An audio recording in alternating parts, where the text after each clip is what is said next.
সবকিছুর সিরিয়াল থাকতে পারে, কিন্তু যাওয়ার কোন সিরিয়াল নাই। বাবার কাঁধে সন্তানের লাশ উঠে কিনা?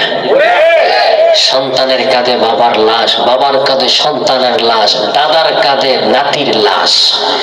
কি বলেন, আছে না নাই? এই মৃত্যু কখনো বলে আসে না। যখন যাওয়ার সময় আসবে, দুনিয়ার সমস্ত প্ল্যাটফর্ম, সমস্ত শক্তি যদি এক প্ল্যাটফর্মে নিয়ে আসা হয়, আমাকে রাখার জন্য রাখার কোন শক্তি আছে? দারিদ্র্য বলেন আছে?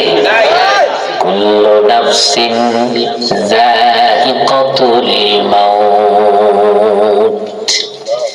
আপনার জন্ম হয়েছে, আমার জন্ম হয়েছে, মৃত্যুবরণ করতেই হবে। এখানে বাধা দেওয়ার মতো, রাখার মতো কারো শক্তি নাই। পৃথিবীর কোন বাপের বেটা নাই। ফেরাউন কত ক্ষমতাধর ছিল, পারছে? নমরুদ পারছে? কেউ পারে নাই। আমরাও পারবো? এই জন্য আজকে এই মাহফিল হওয়াতে আপনারা যত খুশি হয়েছেন, তার চাইতে 1000 গুণ বেশি খুশি হয়েছে আজকে যারা কবরে। আজকে যারা কবরে গেছে তাদেরকে যদি উঠাইয়া আইনা জিজ্ঞাসা করা যায়, তো ভাই আজকের এই সময়টার মূল্য কত? এই জন্য আল্লাহ তাআলা বলছেন, وأنفقوا مما رزقناكم من قبل أن يأتي أحدكم الموت فيقول رب لولا أخرتني إلى أجل قريب فأصدق وأكن من الصالحين। মানুষের যখন মৃত্যুর সময় চলে আসে, এই মানুষটা হাকার করতে থাকে, আল্লাহ আমাকে একটা মুহূর্ত সময় দাও, একটা সেকেন্ড সময় দাও, দুনিয়াতে আমার যত সম্পদ আছে সমস্ত সম্পদগুলো আমি তোমার রাস্তায় দান করে তারপরে আমি মারা যাই। আল্লাহু আকবার। তখন কি সুযোগ আছে? আছে? চোখের পলকে তুমি হতে পারো লাশ, চিরতরে বন্ধ হবে তোমার নিঃশ্বাস, হবে এলান তোমারই নাম মসজিদের মাইকে, হবে এলান তোমারই নাম মসজিদের মাইকে, বাড়িওয়ালা নাই রে বাড়ি নাই রে দুনিয়াতে, বাড়িওয়ালা নাই রে বাড়ি নাই রে দুনিয়াতে, বাড়িওয়ালা নাই রে বাড়ি নাই রে দুনিয়াতে, বাড়িওয়ালা নাই রে বাড়ি নাই রে দুনিয়াতে। দুনিয়ার বাড়ি গাড়ি ধন সম্পদ সব কিছু ছেড়ে এই পৃথিবী থেকে বিদায় নিয়ে চলে যেতে হবে।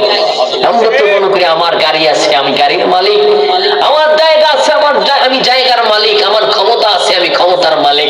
আসলে আপনি কিছুই না। পরের জায়গা পরের জমি ঘর বানাইয়া আমি রই, আমি তো সেই ঘরের মালিক নই। পরের জায়গা পরের জমি ঘর বানাইয়া আমি রই, আমি তো সেই ঘরের মালিক নই। সেই ঘর খানা যার জমিদারি, ও আমি পাই না তাহার হুকুম জারি,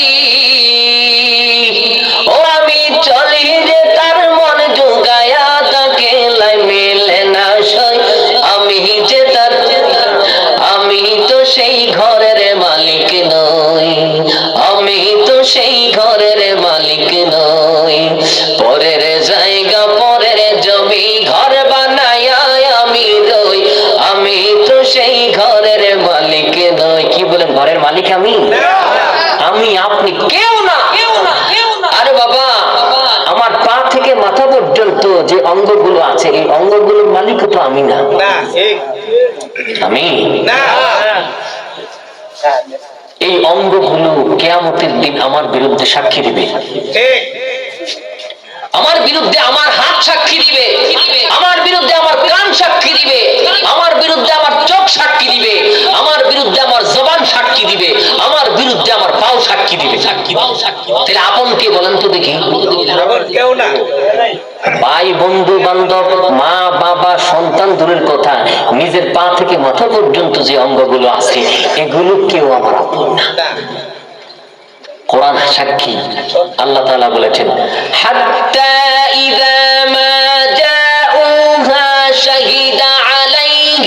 سمعهم وأبصارهم وجلودهم بما كانوا يعملون وقالوا لجلودهم لم شهدتم علينا قالوا أنطقنا الله الذي أنطق كل شيء وهو خلقكم أول مرة وإليه ترجعون কিয়ামতের দিন আমার হাত পা সব কিছু সাক্ষী দিবে, এমনকি আমার দেহের মধ্যে যে চামড়া আছে চামড়াটাও আমার বিরুদ্ধে সাক্ষী দিবে।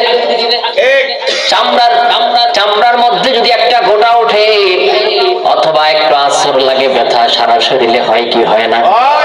এক জায়গায় আঘাত পাইলে পা থেকে মাথা পর্যন্ত সমস্ত অঙ্গের মধ্যে আপনার ব্যথা অনুভব হয়, অস্থিরতা অনুভব হয়। আল্লাহ তাআলা বলেন কিয়ামতের দিন আমার বিরুদ্ধে আমার কান সাক্ষী দিবে, আমার চোখ, আমার পাও সবকিছু সাক্ষী দিবে, এমনকি আমার চামড়া, দেহের চামড়াও আল্লাহর দরবারে আমার বিরুদ্ধে সাক্ষী দিবে। যখন আমার বিরুদ্ধে সাক্ষী দিবে তখন আপনি আমার কানকে ডাক দিয়ে বলবো, চোখকে ডাক দিয়ে বলবো, ওয়াকালু লিজুলুদিহিম লিমা শাহিদতুম আলাইনা, কেন আমার বিরুদ্ধে তুমি সাক্ষী দিয়েছো, কারণ কি? সঙ্গে সঙ্গে আমার এই অঙ্গ প্রত্যঙ্গ গুলো আল্লাহর দরবারে যখন আমার বিরুদ্ধে সাক্ষী দিবে, আর আমি যখন বলবো যে আমার বিরুদ্ধে কেন সাক্ষী দিলা, তারা বলবে ক্বালু আনতাকানাল্লাহ, আজকে আল্লাহ আমাদের জবানকে খুলে দিয়েছেন। হাতের জবান খুলে যাবে, পায়ের জবান খুলে যাবে, চোখের জবান খুলে যাবে। তারা বলবে ক্বালু আনতাকানাল্লাহ, আল্লাহু আকবার, আমাদের জবান আল্লাহ খুলে দিয়েছেন। যেমনি ভাবে আনতাকা কুল্লা শাই, দুনিয়ার মধ্যে সমস্ত কিছুর জবান আল্লাহ খুলে দিয়েছিলেন। আল্লাহু আকবার। ওয়ামা কুনতুম তাস্তাতিরুনা আন ইয়াশহাদা আলাইকুম সামউকুম ওয়ালা আবসারুকুম, আমার আল্লাহ ডাক দিয়ে বলে তোমরা হাত দ্বারা গুনাহ করতে, কিন্তু তারা তোমার হাতের সামনে তোমার গুনার কথা গোপন রাখতে না, তোমার পায়ের সামনে গোপন করতে না, তোমার চোখের সামনে গোপন করতে না। তুমি যখন গুনাহ করতে মনে করতে এটা তো আমার হাত, এটা তো আমার পা, এটা তো আমার চোখ, কিন্তু তাদের সামনে আমরা গোপন করতাম না গুনাহগুলো। আমার আল্লাহ বলেন ওয়ামা কুনতুম তাস্তাতিরুনা আন ইয়াশহাদা আলাইকুম, আপনি চোখ দিয়ে গুনাহ করছেন, চোখ সাক্ষী হয়ে গেছে, হাত দিয়ে গুনাহ করছেন, হাত সাক্ষী হয়ে গেছে, পা দিয়ে গুনাহ করছেন, পা সাক্ষী হয়ে গেছে। পা দিয়ে হাঁটছেন, কোথায় হাঁটছেন, অন্যায় কাজে হাঁটছেন নাকি ভালো কাজে হাঁটছেন, সব সাক্ষী হয়ে গেছে। শুধু তাই নয়, আল্লাহ তাআলা আমাদেরকে দুইজন ক্যামেরাম্যান আমাদের প্রত্যেকের সাথে দিয়ে দিয়েছেন। ঠিক, প্রত্যেকের দুই পাশে দুইজন ক্যামেরাম্যান আছে। কি বলেন, আছে না নাই? এক নাম্বার ভিডিও হচ্ছে, দুই নাম্বার লেখা হচ্ছে। ঠিক, লেখা প্লাস ভিডিও। এই লেখা প্লাস ভিডিও আমার জন্ম থেকে আমার মৃত্যু পর্যন্ত পুরাটা সময় আমি কি করেছি না করেছি আমার জীবনীটা পুরা লেখা হয়ে গেছে। এই যুবক ভাইয়েরা, 30 বছর 35 বছর হয়েছে, আপনার জন্ম থেকে মৃত্যু পর্যন্ত দুনিয়ার কেউ লেখা না লেখলো, আল্লাহর দরবারে কিন্তু আপনার আমার জীবনীটা লেখা আছে। ঠিক, কিয়ামতের দিন আমাদের সামনে এটা উপস্থাপন করা হবে। আমাদের কিতাব যখন, আমাদের জীবনী যখন আমাদের সামনে এমন উপস্থাপন করা হবে, বলা হবে পড়ো, তখন আমি আপনি বলবো ক্বালু মালি হাযাল কিতাব, এইটা আবার কেমন কিতাব, লা ইউগাদিরু সাগীরা ওয়ালা কাবীরা, আমার জীবনের ছোট বড় যা করছি সবকিছু এই কিতাবের মধ্যে লেখা হয়ে গেছে। এইটা আবার কেমন কিতাব?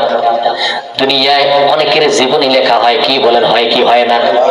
সম্পূর্ণ জীবনী কেউ লিখতে পারে না, মাঝে মধ্যে অনেক কিছুই বাদ যায়, ইম্পর্টেন্ট মেইন যে পয়েন্ট গুলো আছে এগুলা লেখে, কিন্তু পুরা জীবনী কেউ লেখে না। আমার আপনার জীবনী আল্লাহর দরবারে লেখা হয়ে গেছে। যখন আমার সামনে, আপনার সামনে এই জীবনীটা দেওয়া হবে, তখন আমরা বলবো এটা আবার কেমন কিতাব, আমার ছোট বড় কোনো কিছুই বাদ যায় নাই, সব কিছু এই কিতাবের মধ্যে লেখা হয়ে গেছে। বাবারা আমার, বন্ধুরা আমার, আলোচনায় যাওয়ার পূর্বে আমি এই বিষয়ে একটু কথা বলে নেই। কিয়ামতের দিন যার ডান হাতে আমল নামা যাবে আল্লাহ তাআলা, ওই ব্যক্তি সফল। আর যার বাম হাতে আমল নামা দিবে তার অবস্থা খুবই খারাপ হয়ে যাবে। কি বলেন, ঠিক না বেঠিক? যার আমল নামা ডান হাতে দিবে সে কিয়ামতের দিন কোটি কোটি বিলিয়ন বিলিয়ন মানুষের মধ্যে সে বলবে ফাআম্মা মান উতিয়া কিতাবাহু বিয়ামিনিহি ফায়াকুলু হা উমকরাউ কিতাবিয়া। কিয়ামতের ময়দান এত বিশাল, আদম আলাইহিস সালাম থেকে কিয়ামত পর্যন্ত যত মানুষ আসছে সব মানুষ ওই দিন থাকবে। ওই দিন আপনার আমার আমলনামা যখন হাতে দেওয়া হবে, যার আমলনামা ডান হাতে দেওয়া হবে ওই ব্যক্তি তার আমলনামা নিয়ে, তার জীবনী নিয়ে বিভিন্ন মানুষের কাছে ঘুরবে আর বলবে ফায়াকুলু হা উমকরাউ কিতাবিয়া। আমার জীবনীটা কত সুন্দর, আমার আমলনামা কত সুন্দর, একটু পয়রা পয়রা দেখাও। একটু কি পয়রা পয়রা দেখো। মনে করেন আমাদের দেশে যেই সন্তানরা গোল্ডেন প্লাস পায়, বাবা মা কি করে, কেউ ফেসবুকে পোস্ট করে, কেউ আত্মীয় স্বজন যা আছে সবার কাছে ফোন করে বলে আমার ছেলে কি পাইছে, জিপিএ 5 পাইছে। ঠিক কিয়ামতের দিন যার আমলনামাটা ডান হাতে দেওয়া হবে সে সবার সামনে ঘুরে ঘুরে বলবে দেখো আমার রেজাল্ট। দুনিয়ায় যেই পরীক্ষা দিয়ে আসছে পরীক্ষার কি রেজাল্ট, একটু পয়রা পয়রা দেখো। ফায়াকুলু হা উমকরাউ কিতাবিয়া ইন্নী যানানতু আন্নী মুলাকিন হিসাবিয়া। কোরআন থেকে কথা বলতেছি, খারাপ লাগতেছে? সে বলবে আমি দুনিয়ার মধ্যে থাকতে কিয়ামতের দিন আল্লাহর দরবারে হিসাব দিতে হবে, কিয়ামতের দিন আল্লাহর দরবারে হিসাব দিতে হবে, ওইটা চিন্তা ভাবনা করে চলতাম। আল্লাহ তাআলা বলেন ফাহুয়া ফি আইশাতির রাদিয়া কুলু ওয়াশরাবু হানিআম বিমা আসলাফতুম ফিল আইয়ামিল খালিয়া। ওই দিন তাকে উচ্চ সুউচ্চ জান্নাতের মধ্যে আল্লাহ তাআলা তাকে প্রবেশ করে বলবেন কুলু ওয়াশরাবু, খাও এবং পান করো। সুবহানাল্লাহ বলেন। দুনিয়াতে যেই ভালো কাজগুলো করেছো এই ভালো কাজগুলোর বিনিময়ে তুমি খাও এবং পান করো। সুবহানাল্লাহ। এই জন্য বাবাজিরা আমার, কিয়ামতের দিন আপনার আমল আপনার সাথে যাবে, বাবার আমল আপনার সাথে যাবে না, সন্তানের আমল আপনার সাথে যাবে না। সন্তান যদি আমল করে আপনার জন্য সালে সাফ করে দেয় তখন যাবে, কিন্তু কিয়ামতের এমন ভয়াবহ দিনে সন্তানের কাছে যদি আপনি একটা নেকের জন্য যান, একটা নেকের জন্য যান যেই নেকের জন্য আপনি জান্নাতে যাওয়ার জন্য ঠেকে গেছেন, একটা নেকের জন্য সন্তানের কাছে যাবেন, সন্তানকে গিয়ে বলবেন দুনিয়ার মধ্যে আমার তুমি সন্তান ছিলা, আজকে একটা আমলের কারণে একটা নেকের কারণে আমি জান্নাতে যাইতে পারতেছি না, আমি ঠেকে গেছি, বাবা আমার একটা নেক দাও। তোমার আম বলবে দুনিয়ার মধ্যে আমার তো কোনো বাবাই ছিল না, আপনি আবার কে? ইয়াউমা ইয়াফিরুল মারউ মিন আখিহি, আল্লাহু আকবার। ইয়াউমা ইয়াফিরুল মারউ মিন আখিহি, ভাইয়ের কাছে যাবেন, ভাই বলবে দুনিয়ার মধ্যে আমার কোনো ভাই ছিল না, তুমি আবার কে? উম্মিহি ওয়া আবি, সন্তান মা বাবার কাছে যাবে, যেই আপন মা বাবা দুনিয়ার মধ্যে সন্তান না খাইলে, মা বাবার আরামের খানা হয় নাই, সন্তান বাহিরে গেলে মা বাবা দরজার মধ্যে বসে থাকতো কখন সন্তান আসবে, সন্তানকে নিয়ে খাবার খাবে। কি বলেন, ঠিক না বেঠিক?